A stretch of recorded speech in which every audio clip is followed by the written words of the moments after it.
So, Jay, you're out, you're free, you're rehabilitated.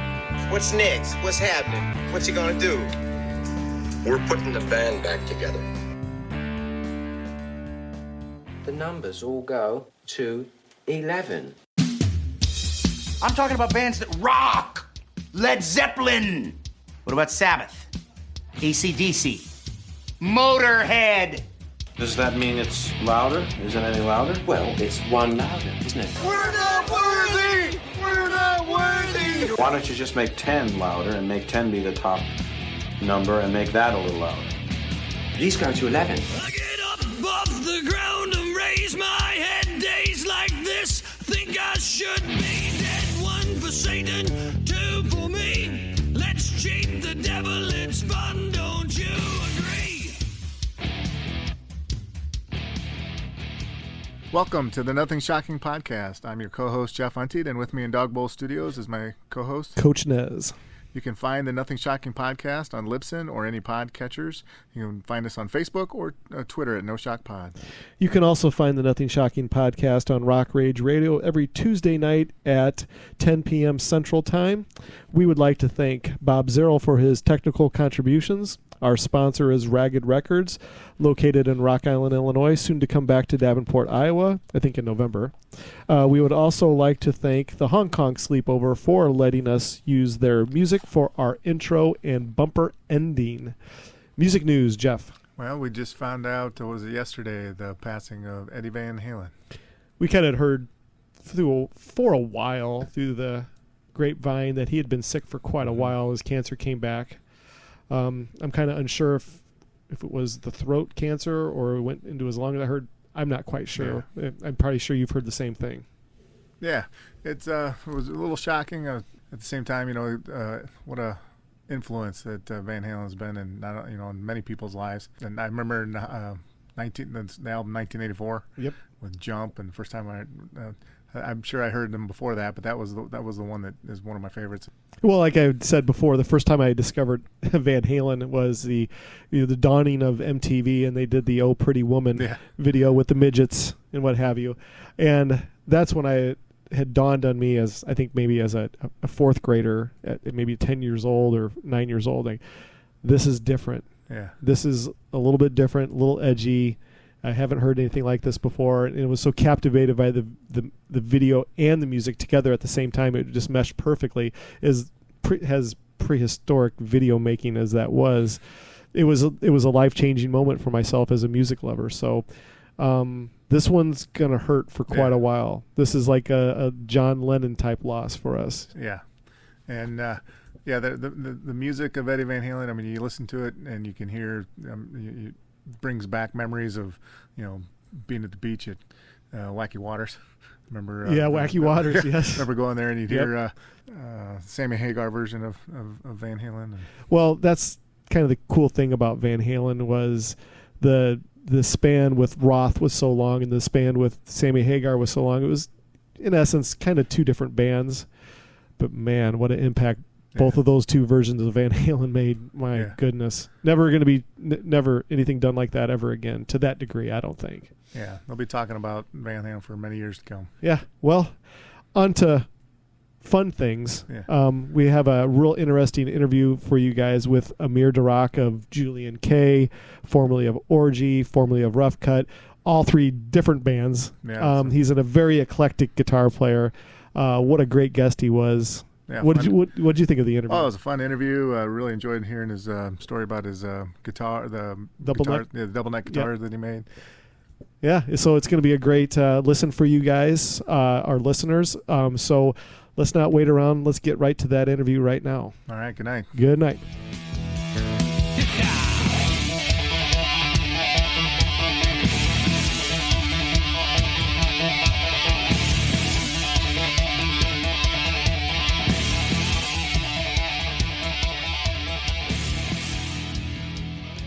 Hello? Hey, Amir, this is Eric Nesbitt with the Nothing Shocking podcast.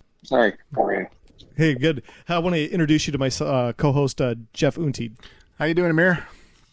Good, how are you? Good. Well, very good. Thanks for all the correspondence and all the back and forth text and emails and what have you. So really appreciate you being on the show tonight.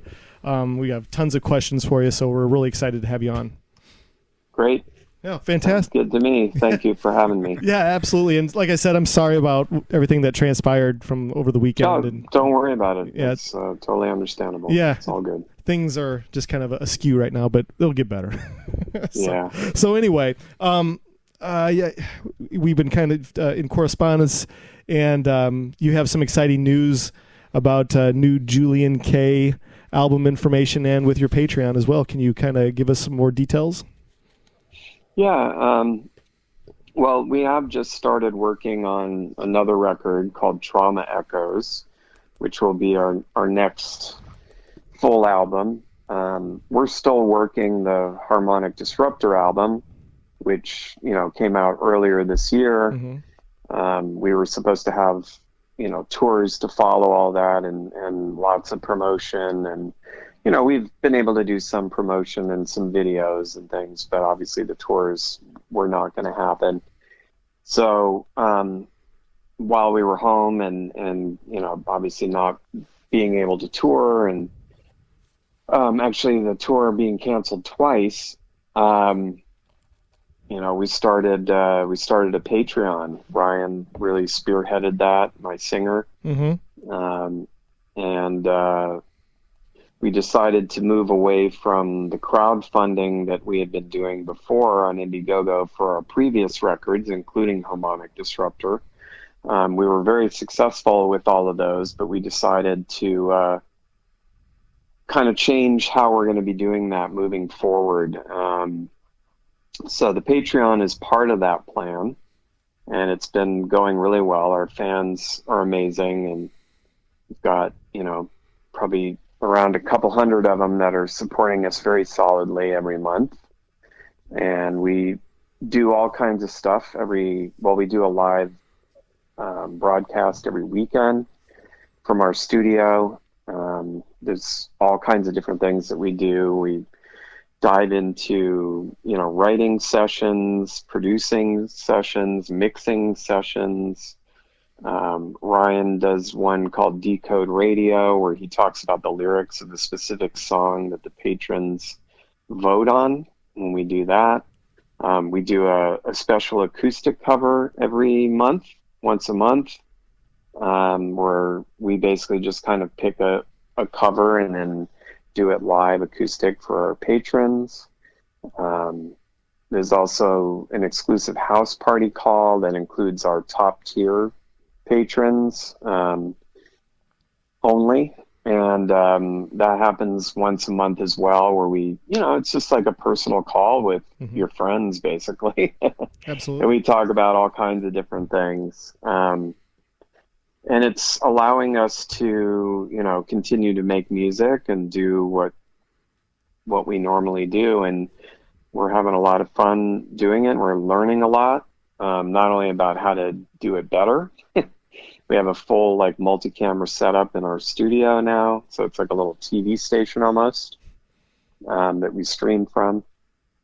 But we learn a lot of stuff from our fans, and it allows us direct connection with them to constantly kind of talk about things or ideas and hear their ideas. And occasionally we even have some of our top tier patrons come by. We've had one already play an acoustic song with us, which was really fun. That's awesome. Yeah, that's cool. And then we also have guests that come by and play on the acoustic songs as well.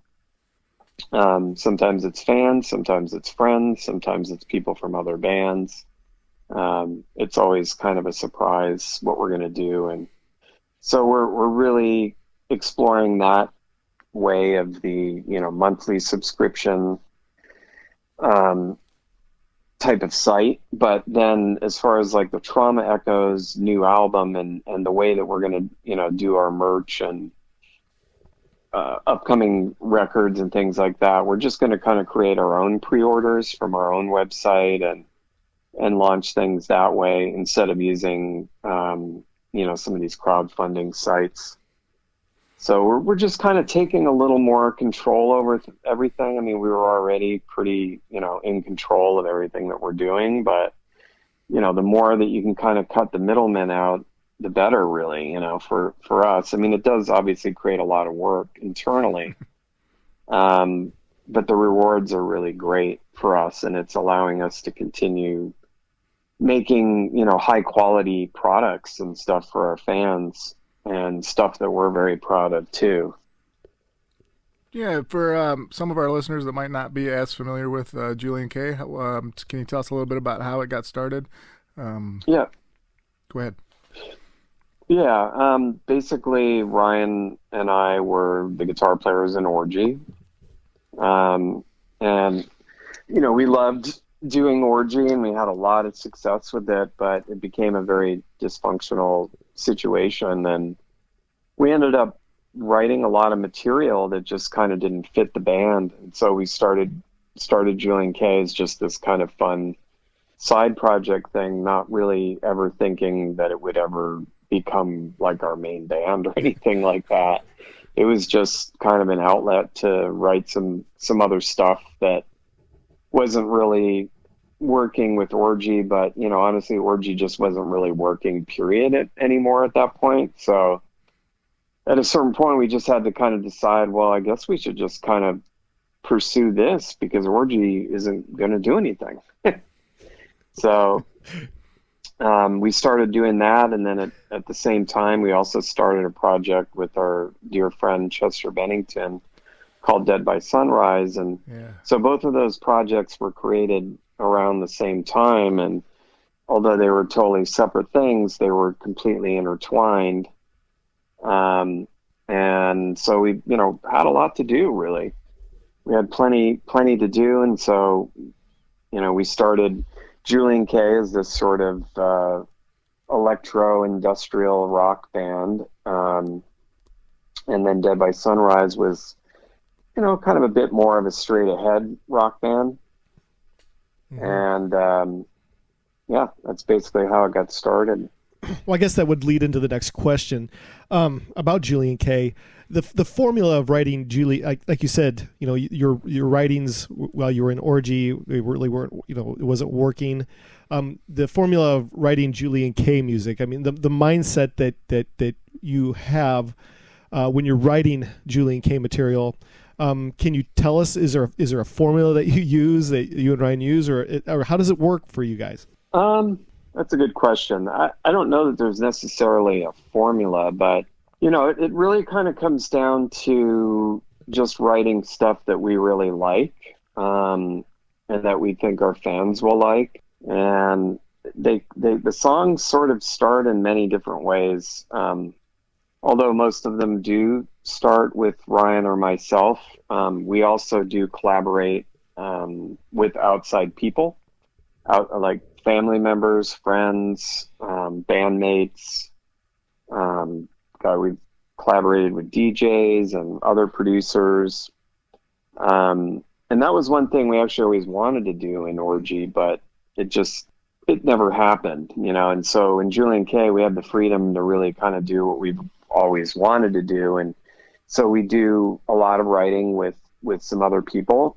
And I think that makes our songwriting a lot stronger, because although Ryan and myself, and also Fu, who's been a part of the band, Anthony Valsek, from close to the beginning, the three of us have a very solid core, and we typically write, the bulk of the album together.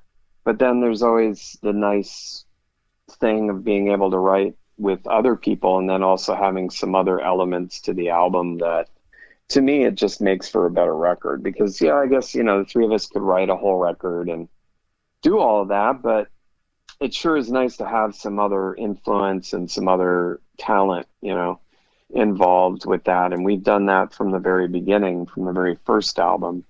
We had co-writers on some of the songs, and also some of the bandmates, of course. And there's been various different bandmates over the years. We're always open to working on ideas that they have, or they can work on the ones that we have. So there really isn't a formula. It's really just about writing good songs that we feel fit each album. And each album is a little bit different. Each album is kind of a bit of a concept.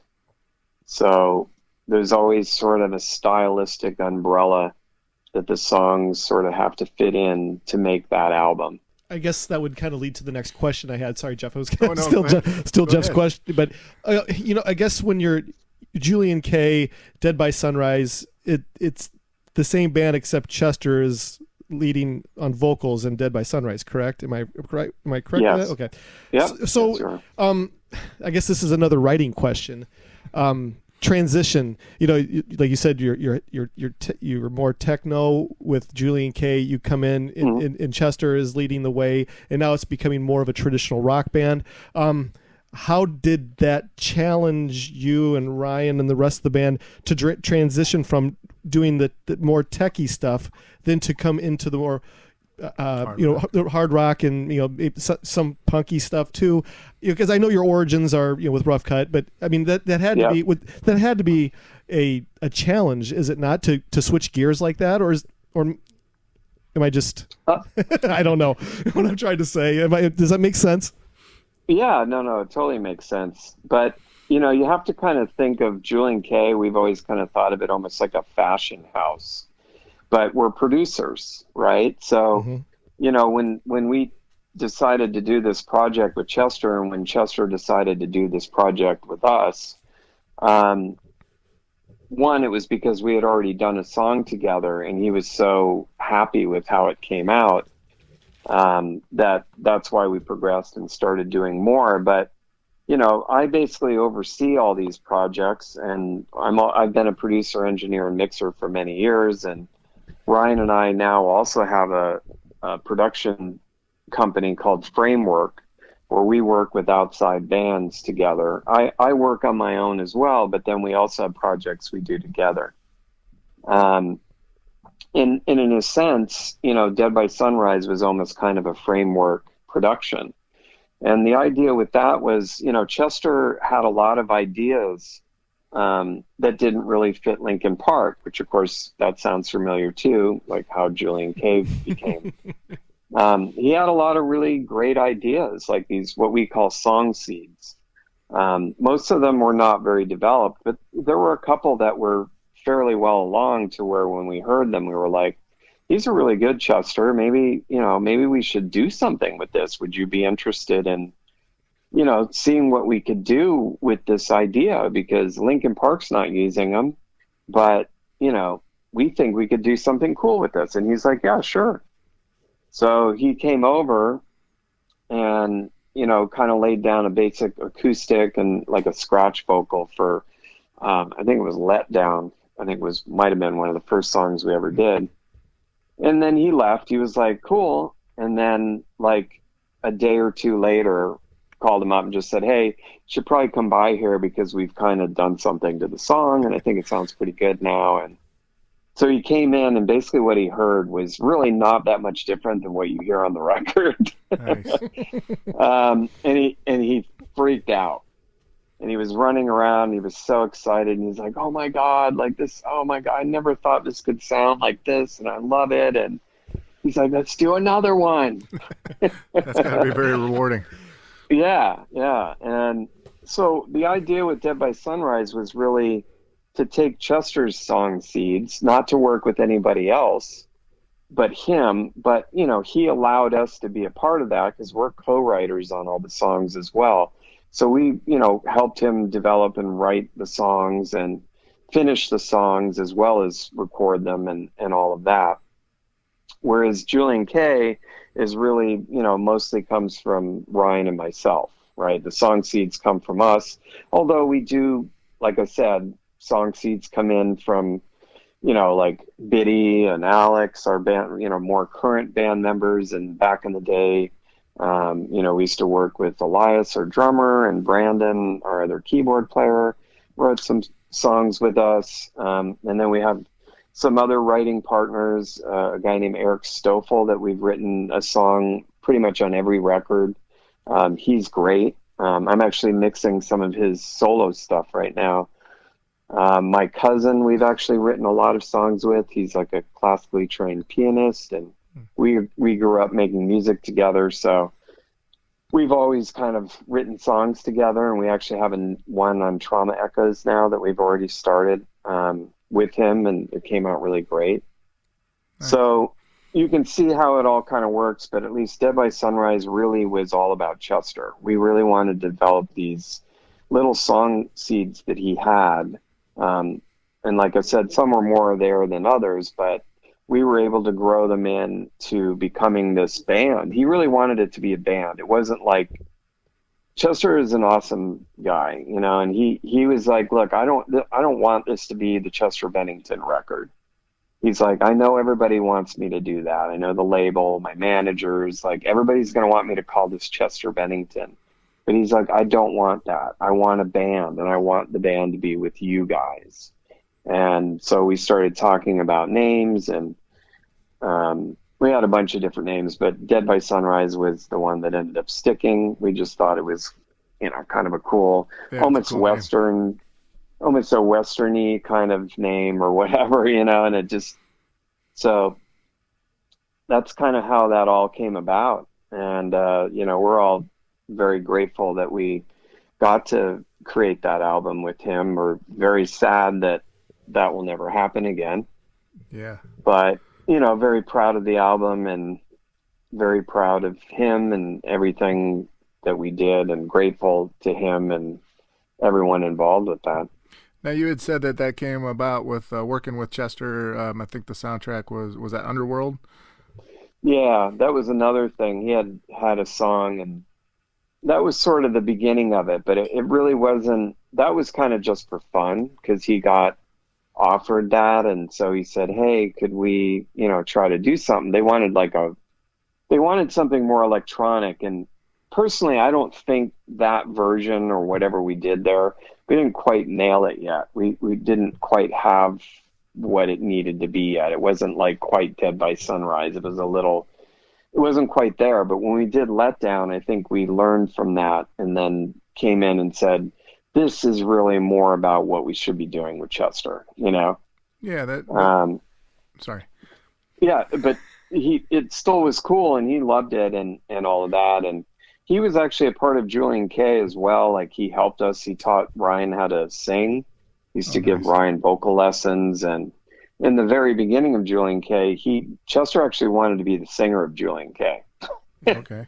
Like, for real. Wow. And we were just like, he's just so sweet. That's kind of how the whole Dead by Sunrise thing came about, because we were like, look, I mean, obviously we would be honored to have you be the singer, but honestly, we feel like these other ideas that you have, we would rather develop this into like a separate project for you, you know, and just leave Julian-K for us because it's kind of fits Ryan's voice, and you know what I mean? Like, it wouldn't really do you justice being in this band, really. So the idea was really more to give him his own spotlight, really, you know? Yeah. Well, I guess where I was going with my earlier question was about soundtracks. You guys have been involved in quite a few, and I think you're doing movie film scores and maybe even video games. Just curious about that process and how that differs from doing an album. As far as do you watch scores from the movie and try to come up with something along the lines, or is it something you're already working on and you go, oh, this fits with that? No, typically they want something very specific. So, you know, depending on what it is, whether it's movie, video games, or whatever. Yeah, they typically come to us because they like something we've done, and they say, well, we like what you did there. Can we somehow apply that to some new music for this, basically? And so all of that stuff we had to create original music for. Occasionally there's things that got used. Like, sometimes they would say, but we really love this one song, but could you kind of change it so that we could use it in this one part or whatever? So there were some songs that were used in the games and in some of the movie stuff. But for the most part, it's about creating new music specifically for what's on the screen. Nice. Gotcha. Okay, so I have a really long-winded question. Okay, so I hope because this is going to go on for about a minute. No. So, your time in Rough Cutt, you were known as a shredder of that AOR 80s sound.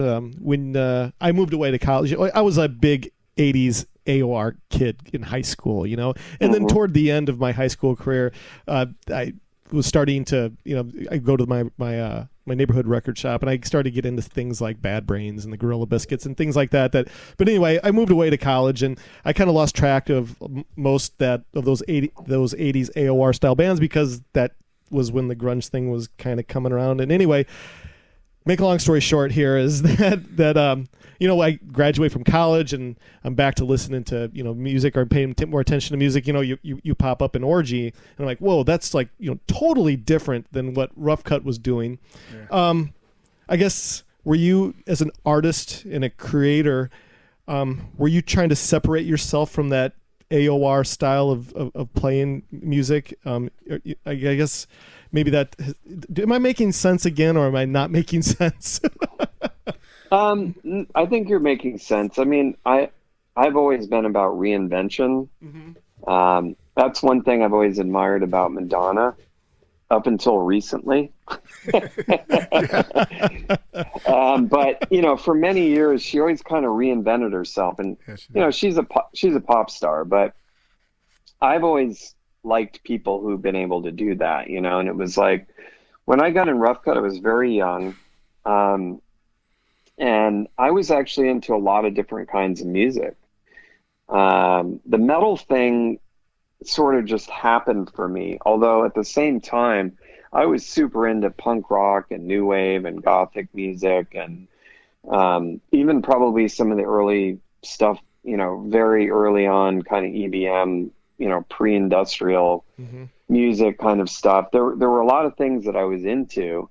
And a lot of that actually folded into what I did in Rough Cutt, even though it was still a metal band. I mean, if you looked at the way that I dressed and all of that kind of stuff, I dressed like, it was different than what most metal bands were doing. I was getting clothes in like Kensington Market, where all the punks shopped in London, and, bringing these things back from my trips on Rough Cutt, and, just mixing and matching a lot of things, even though I was in this kind of hair metal band, really, But, I learned a lot being in that band. I'm really grateful for all the opportunities that I had in that band, and it really made me a much better player.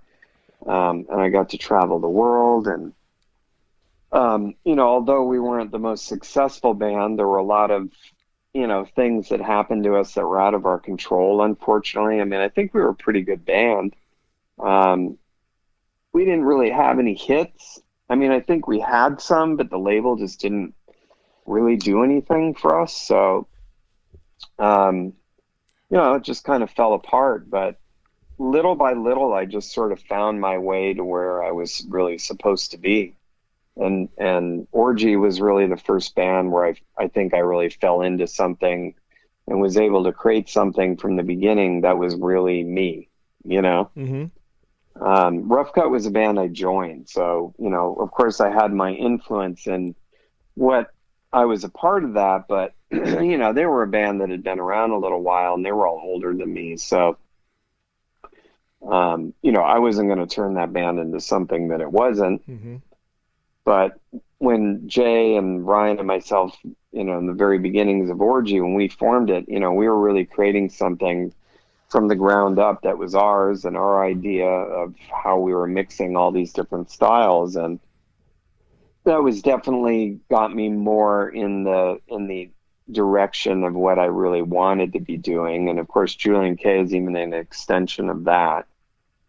Because I've always loved, new wave, electronic, industrial, and I am a guitar player. So, and same with Ryan. So there's always going to be this kind of rock element to it. Sometimes it's a lot more rock than others. Sometimes it's a little more post-punk. But, we kind of mix and match a lot of different things, because those are all our influences. So there's a lot going on. Oh, so cool. So I'm glad that you understood that very long question. So, No, it's all good. Yeah. We watched and listened to your interview about the Jackson German camo double neck. And it's an incredible design. And is there a story about about the prototype? There was one that's been stolen. Can you tell us the story about the design and the inspiration of it? And also, has there been any other information about the other stolen prototype? No, I've never. No, I've not. I've heard some random stories over the years, but no, I have nothing. No news about it, unfortunately. For some reason, I always wanted a double neck, and I think it's because when I was growing up, I used to see like Alex Lifeson from Rush, had a double neck, and Jimmy Page had a double neck. Yeah. And I don't know. There was just something intriguing about it, and I always kind of wanted one. I love the sound of a 12-string, for one, whether it be electric or acoustic. I mean, there's definitely something magical about it. And I never had one. So I had this brilliant idea. This was in the early days of being endorsed by Jackson, basically being endorsed by Grover Jackson personally. And I think initially I had gone to him after we had done some of my guitars, and, I'd kind of started this whole fighter plane thing with all my guitars, painting them like fighter planes, which I don't think anybody had ever done that before. I think maybe there might have been some guitars that had camouflage or whatever, I don't know, but I don't think anybody ever painted guitars like fighter planes. So I felt like I had this little niche. Yeah. So I thought, well, man, wouldn't it be cool to create like a British Harrier double neck? Nice. painted like a British jump jet. And so I went to Grover and I said, look, I know you guys don't have double necks, but like, would you be interested in making one? Yeah. And he laughed at me. And he's like, fuck no. I know I'm not supposed to. I know I'm not supposed to cuss. Or no, it's fine. That I wouldn't, but he was just so uninterested in it. He's like, no, I don't want to make a stupid double neck. And I said, okay, all right, well, so much for that idea. So I think at some NAMM show or something, I ended up meeting Bernie Rico, Mr. BC Rich himself. I had actually never had a BC Rich, although I wish that I had bought some in that day, because like those old Mockingbirds and those guitars were amazing. And I mean, they'd probably be worth a fortune now. I had just like chance met him, I think at a NAMM show or something like that. And we hit it off. I used to meet all these guys that made guitars because I was super into it. I just thought it was so cool, and I always wanted to learn like how everybody makes guitars and like what, I don't know. I was just fascinated by it. And Grover, by the way, was really not only really great to me, but he actually taught me how to make guitars. Like he many times walked me through and really showed me like what goes into making an electric guitar. So I had some knowledge of it at this point. So I met Bernie Rico and he was really nice. And they were making some double necks. And so I had asked him, I said, hey, Bernie, I know I'm with Jackson and all this, but Grover's not really interested in making a double neck. Would you be interested in making a double neck for me? Because I really kind of want one. And he said yes. And so I went ahead and created this, I think it was a Warlock double neck or something. So it was pretty unique. I don't know if they had ever made any of those before. And I did this all with Grover's blessing, by the way, because I told Grover, I wasn't like, I don't play that kind of game or whatever. So I had told Grover, I said, look, would you mind, I met Bernie, and Bernie said he would make me a double neck. I go, do you care? Like, would you mind? And he's like, no, I don't care. I don't want to make a double neck. So he was totally cool with it. So with Grover's blessing, Bernie made me this Warlock double neck. And at the time, there was only like a few people that could paint these graphics and do all this stuff that I was doing. So a lot of them worked for a lot of different companies. Like, they didn't just work at Jackson or whatever. So one of the guys that used to paint my guitars ended up painting the BC Rich, like what I had laid out as a Harrier jump jet, a British camouflage jump jet. So it ended up getting built, and then it went to my friend who painted it. And then he actually gave me a Polaroid of it. And I don't remember how I got that, but I still have it. A Polaroid of the guitar before it was assembled. And then it went back to BC Rich and to dry and whatever to cure. And then they were going to assemble it, and I would have gotten it. Well, unfortunately, BC Rich got broken into, and they stole all these guitar bodies. And the double neck was one of them. So this is the beginning of the saga here. Yeah. So this is a long story, actually. We love it. I think your questions were long, but this is a lot to this story.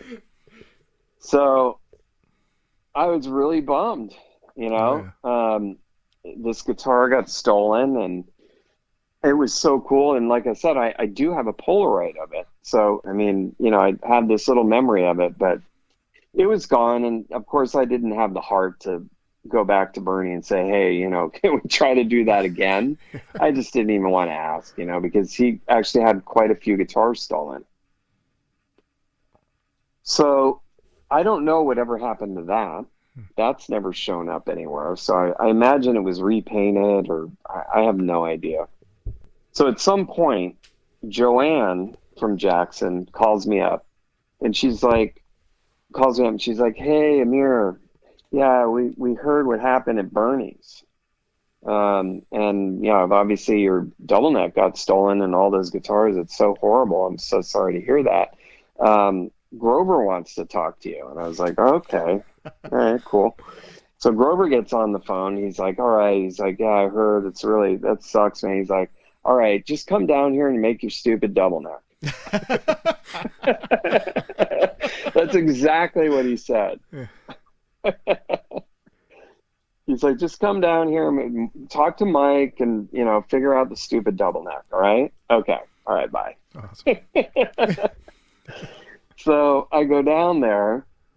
This is while they were still in San Dimas. And we go into this little like room where it was like a little office or something.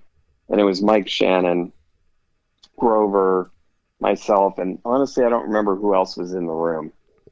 But Mike is the woodworking guy, so he's the guy that, you know, can make it all real, basically. And so we just started kind of taking parts and like laying them around and like trying to figure out like how we were going to do this. So while we were doing it, I kind of, you know, we had put two strap bodies kind of together, with the Jackson headstocks both pointing down. And I thought to myself, I was like, I go, what if we connected those together? Like, would that be possible? Like, could we connect turn the other one like it's a lefty and then just kind of connect the necks together? And Mike's like, yeah, I think I could do that. And so we kind of laid two strap bodies on top of each other. One of them was a right-handed one, and one had a lefty headstock. And then we kind of laid them down, and what ended up happening when we did that was that the necks weren't straight. They were actually a little bit at an angle, like a V, because of the way the headstocks were. Mm-hmm. And I was like, wow, that looks really cool. Yeah. You know, instead of it just being straight and like sort of forcing the headstocks together, let's leave it so they're kind of angled a little bit, you know, and then they connect together, and everybody just loved it. And I thought, wow, this is really cool. We're kind of doing something I'd never done before, which is actually kind of start to create my own guitar. And then I kind of borrowed from BC Rich on the 12 string, because the BC Riches, they were called bitches, I think. They also had it was a 10 string and a 6 string. And what they did is, I think 4 of the strings were strung the other way. So the tuners were at the butt end of the guitar. Instead of trying to cram 12 tuners on the top, you actually had 4 at the bottom and 6 at the top. This is on the BC Rich Bitch, it was called. So I basically kind of borrowed that idea because this is what I was doing on my double neck with BC Rich. And I said, well, what if we put the 6 tuners at the butt end of the guitar? So there's a block at the top, because you really can't fit 12 tuners on this tiny headstock. So we kind of borrowed that, and we figured out a way to string the other 6 strings the other direction and make a cutout and do all this other stuff to make it all work. So we literally designed it right there that afternoon, and then Mike went to work on it. And the initial prototype was really the first one, the one that got stolen. That was it, and it came out really great. So after I had that one, we thought, well, let's refine it a little and make another prototype, and that's the German one. So the German one became the second prototype, and there were a few things we refined, and we took some of the pickups off it because the thing was so heavy. And then I think, I can't remember now if the first one had a Floyd Rose or not. I think it did. So I removed that too, because I had to make it way lighter. It was it was too heavy.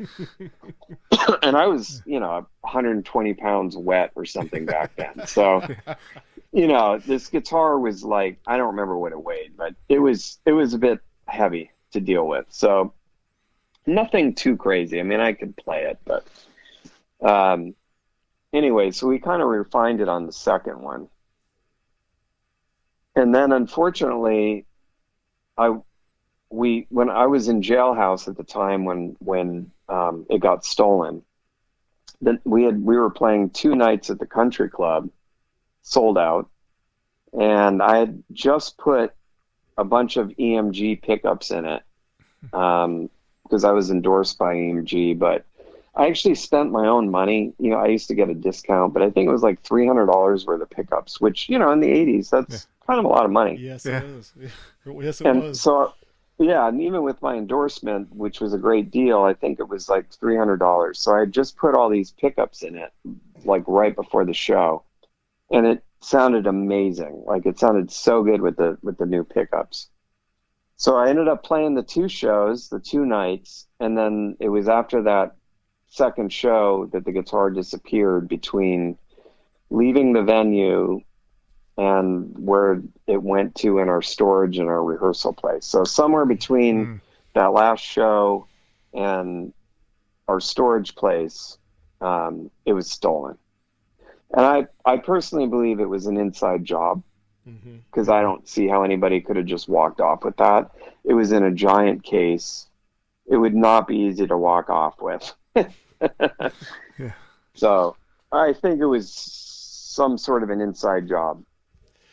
Okay, so you said you've heard some this or that. Do you feel comfortable sharing with us any type of rumor you heard about that prototype being stolen? I've heard some weird stories. I don't know that I believe any of them. I really don't know what happened. All I know is I really believe it was an inside job. It was somebody I knew who took it.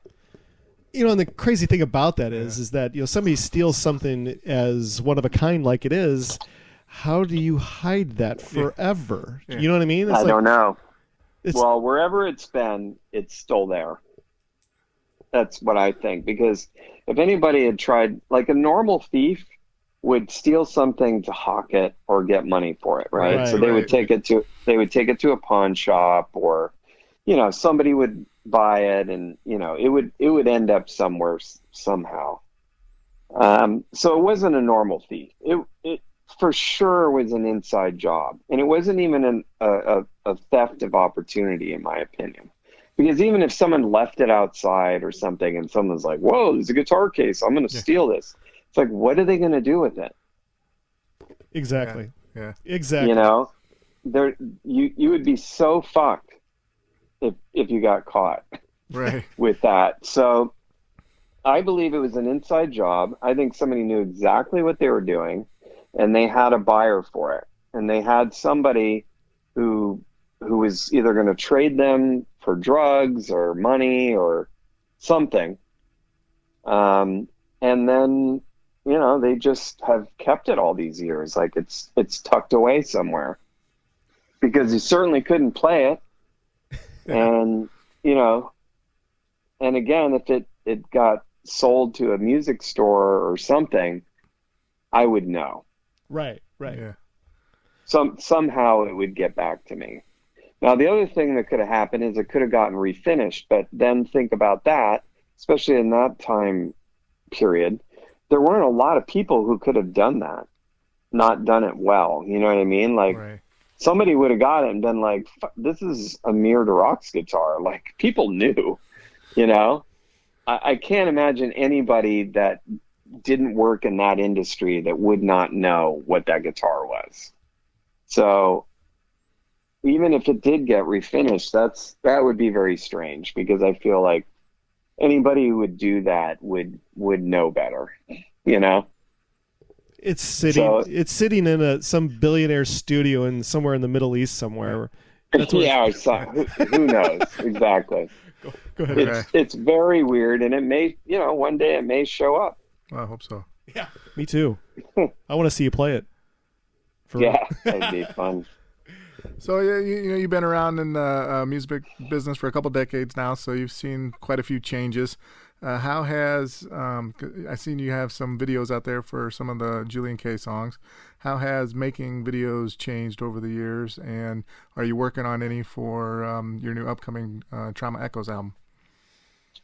Well, we haven't started anything for that yet because most of that isn't completed, but we did do a couple for Harmonic Disruptor, and of course we've done some for some of our previous records. The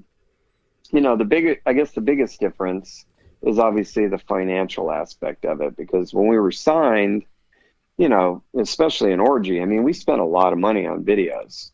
Yeah. But there was good reason for that back then. There were avenues to use it, and without that, I don't think we would have been a big band, period. So it had to be done, and it had to be done in the biggest way. One thing that kind of hasn't changed over the years is that most of the ideas for the videos have always come from us. So, even in Orgy, a lot of those video ideas actually internally started with the band, and then they were developed with these directors. And that really hasn't changed in Julian-K. Most of the videos we've done have really been either Ryan or mine or Ryan's ideas. Cool. That get developed with other directors and other people. But yeah, I mean, the budgets now are very small. So a lot of it, we've had to learn how to be very guerrilla style in the way that and I don't mean the band, I mean the style of filming. Yeah. I wish we could do animation like the gorillas do, but no, we a lot of it we shoot ourselves, or we have, even some of our fans have actually made some things for us that have come out pretty cool. Nice. But usually it's an idea that Ryan and I kind of figure it out, and then we use our connections to get locations or people to work with us for, relatively minimal amount. Most of the time we just have people editing and helping us shoot it. So it's a little bit different, but not really different to the way that we operate as a band these days, where, we're pretty hands-on with everything that we do, and creatively, financially, and, as far as the promotion of everything and how it's marketed, we're, involved in all aspects, if we're not even just doing it ourselves. Nice.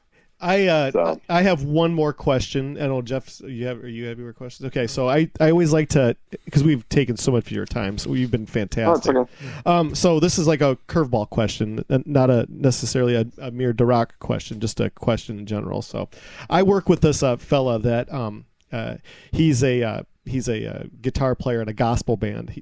it's really crazy. He plays guitar in a gospel band, but he doesn't go to church. It's crazy. And he's his two main influences in his style of play. He's got these huge fingers, but Eric Gales and Prince. I mean, that's just what that drives him. So we're this big, and I don't know how much of a Prince fan you were, but I was huge at Prince when I was younger. But so we had this big discussion the other day. It was almost kind of like an argument, and I told him, and I said, when the Revolution left Prince and Prince started the New Power Generation, and Wendy and Lisa left Prince, or Prince fired those two. I don't know how it really worked out, but I said Prince was never the same again after losing those two ladies. It just didn't seem like the music was what it was, and maybe it was just because I'm more of a traditionalist or whatever.